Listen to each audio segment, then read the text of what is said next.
El medio físico de la comarca Campo de Calatrava, medio ambiente, flora y fauna. El Campo de Calatrava constituye una unidad geomorfológica de transición entre los montes de Toledo y la llanura manchega, y se caracteriza por la existencia de diferentes elementos que articulan el territorio. Sierras cuarcíticas. Son las elevaciones topográficas más importantes de la comarca. No alcanzan gran altura, unos 800-900 metros, y están configuradas por los flancos anticlinales y sinclinales muy destruidos ya, de cuarcitas y pizarras plegadas durante la orogenia hercínica.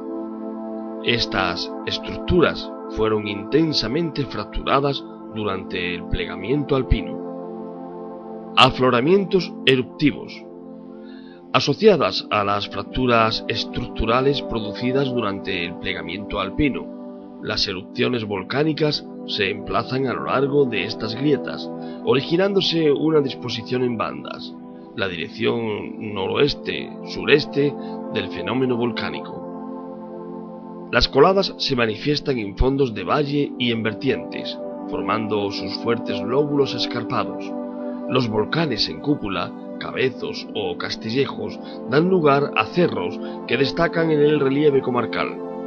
Se diferencian los aparatos situados en las llanuras en forma de cerros de las sierras, amontonándose bloques en las vertientes.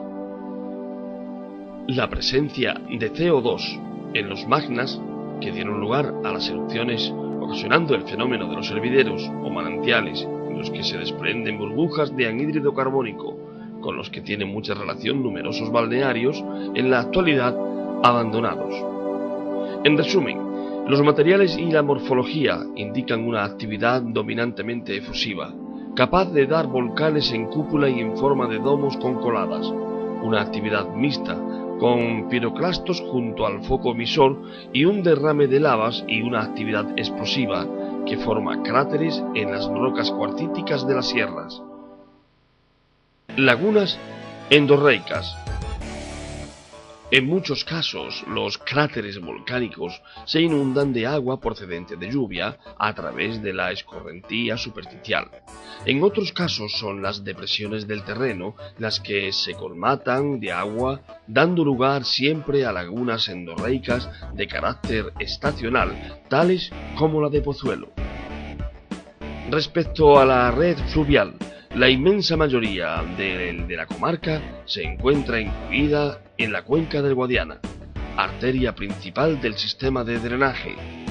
El régimen de este río constituye una variante de tipo pluvial subtropical, caracterizado por una irregularidad de caudal a lo largo del año, con un máximo en febrero y un mínimo en los meses de verano. A diferencia de su recorrido por la llanura manchega, cabecera de la cuenca, en la comarca del Campo de Calatrava aumenta la pendiente, presenta un cauce fijo, aunque en algunas zonas persiste el encharcamiento y ha labrado un valle encajado. El afluente del Guadiana que pasa por la comarca del Campo de Calatrava es el Jabalón, que es de gran irregularidad anual debido a su alimentación exclusivamente pluvial. En cuanto a la climatología, sus características se corresponden con el dominio templado-frío, y dentro de este a la variedad templado-continental, con estación seca. Presenta las siguientes características: precipitaciones anuales entre 400 y 700 milímetros, es decir, que puede considerarse como una transición entre los climas secos y los húmedos.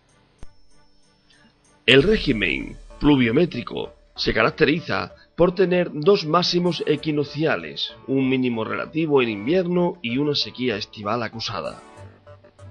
La temperatura media anual oscila entre 14 y 14,5 grados centígrados. La amplitud térmica supera los 20 grados, lo que indica una fuerte continentalidad del clima de la comarca al disminuir aquí el efecto moderado de la influencia oceánica. Los inviernos son rigurosos, ya que de 1 a 6 meses la temperatura media desciende por debajo de los 6 grados centígrados.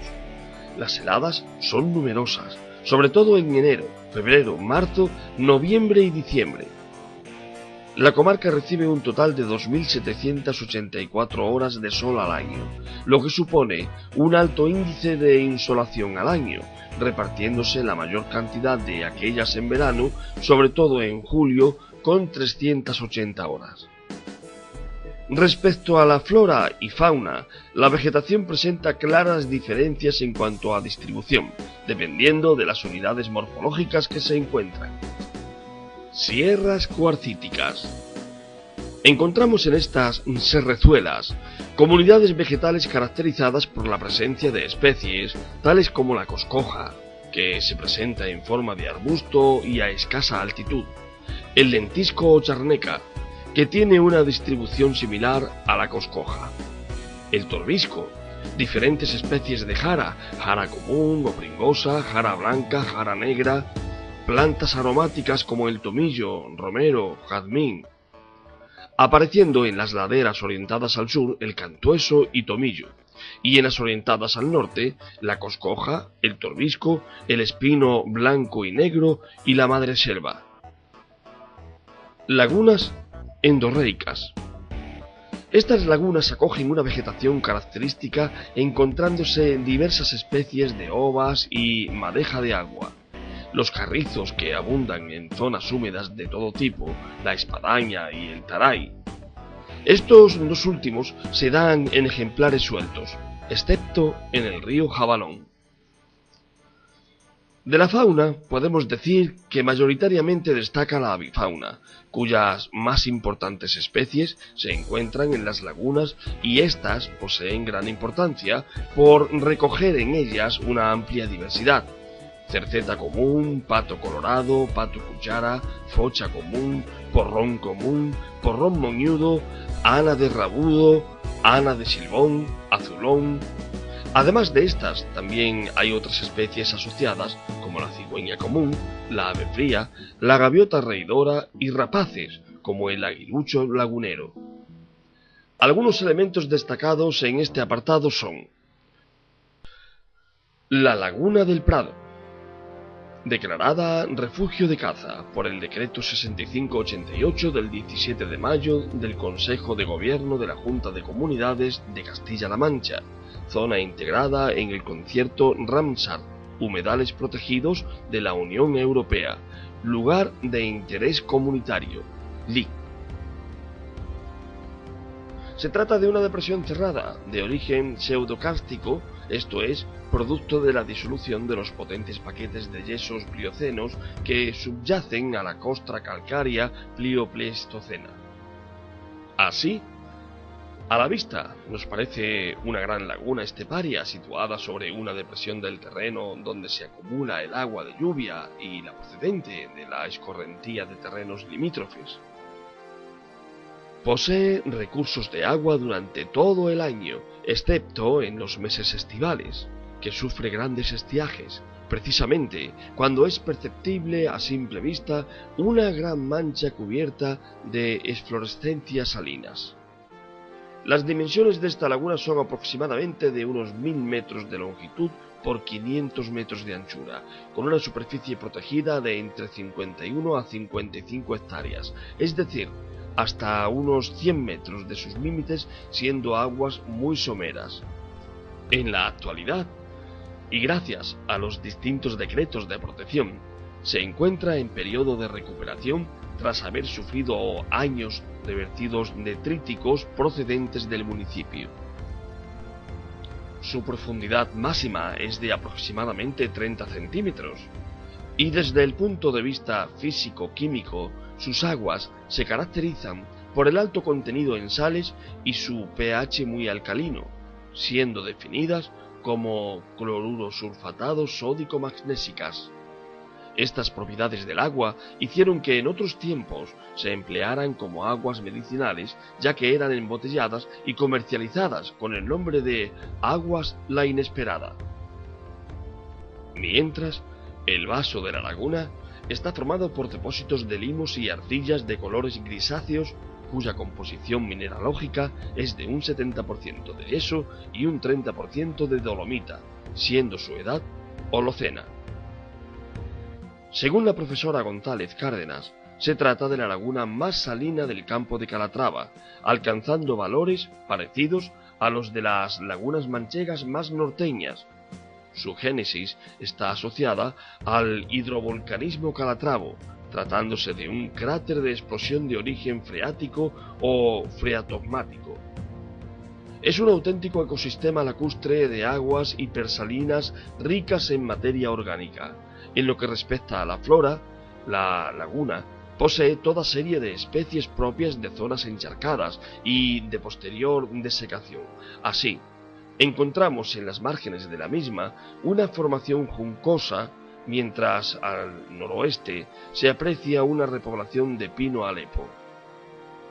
En el capítulo de fauna podemos comprobar cómo esta laguna alberga a multitud de especies de aves, entre las que destacan por número y vistosidad la gaviota reidora, la aboceta, la cigüeñuela, gallineta común, etc., y toda una serie de aves anátidas como la focha común, pato cuchara, ana de real, ana de azulón, pato colorado y porrón europeo. También es interesante destacar cómo esta laguna posee además muestras claras de fauna errática, como pueden ser los flamencos y los tarros blancos, que utilizan este espacio como lugar de paso en sus continuas migraciones. Embalse Vega del Jabalón. Tras la finalización de las obras de construcción de la presa en 1992 del embalse Vega del Jabalón, se constituyó un humedal de carácter permanente que, aun siendo de origen artificial, ha propiciado la aparición de numerosas especies acuáticas que la utilizan como área de paso, de invernada o incluso de cría, manteniendo una importante comunidad faunística representada por múltiples especies. Por la importancia, número y variedad de las especies acuáticas que se detectan en esta lámina de agua, la zona ha sido declarada refugio de fauna, revalorizando paisajísticamente el entorno granatuleño. El embalse de la Vega del Jabalón fue construido para regular el cauce medio del río Jabalón, afluente del Guadiana, en respuesta a una serie de necesidades tales como la prevención de los daños causados por la irregular distribución de sus caudales y, sobre todo, para garantizar el abastecimiento de agua a la zona. El área de influencia del embalse afecta a pueblos de la importancia de Granátula de Calatrava, Aldea del Rey y Calzada de Calatrava. Esta área cuenta con un total de 710 kilómetros cuadrados y tiene una densidad media de población de 14,63 habitantes por kilómetro cuadrado. El cauce del río se encuentra a la cota 625 metros aproximadamente, ocupando el embalse una superficie de 646 hectáreas, siendo el volumen de embalse del orden de 33 hectómetros cúbicos, con una aportación media anual de unos 55 hectómetros cúbicos para una cuenca de aportación de 1.800 kilómetros cuadrados, que suponen el 75% de la cuenca total del río. En definitiva, los usos primordiales que se derivan del embalse son los del abastecimiento de agua potable y agua para regadío. El área cubierta hoy por el embalse de la Vega del Jabalón se asienta sobre materiales terciarios, calizas, margas y arenas del Mioceno, y en menor medida cuaternarios aluviales, gravas, arenas, arcillas y limos.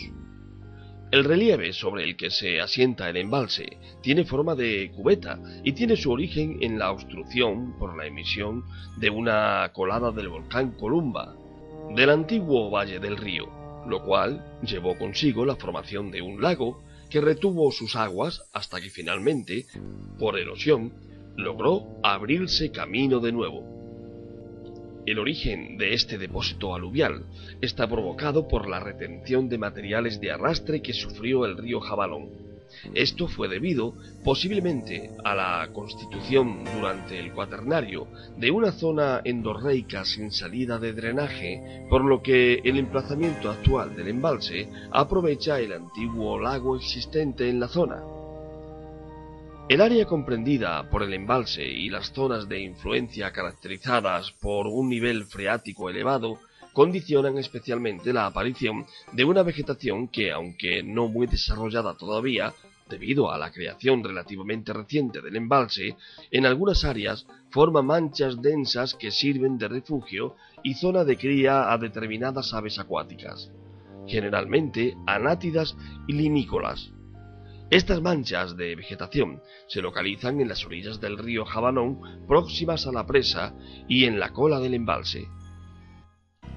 Aunque los números y composición de la comunidad de aves invernante sufren importantes oscilaciones, generalmente relacionadas con variables climáticas, pueden destacarse entre las especies mejor representadas el ánade real, el porrón común, la focha común, el somormujo lavanco, la polla de agua, el cormorán grande, la gaviota reidora, la garza real, la cigüeña blanca, el martinete, la garceta común, etc. El embalse juega también un importante papel como área de descanso en las migraciones, tanto de primavera como de otoño, manifestándose en estos periodos una ocupación del embalse muy elevada. Así pues, en las orillas cenagosas y también en los remansos de escasa profundidad, encontramos las especies limícolas que buscan allí su alimento, en las márgenes del embalse con vegetación riparia y las anátidas, las fochas y los somormujos que aprovechan la cobertura vegetal para encontrar refugio. Las zonas más despejadas del embalse son las elegidas por las gaviotas y los cormoranes, mientras que aquellas cercanas a las orillas, con árboles secos, constituyen el hábitat perfecto para las cigüeñas y las garzas.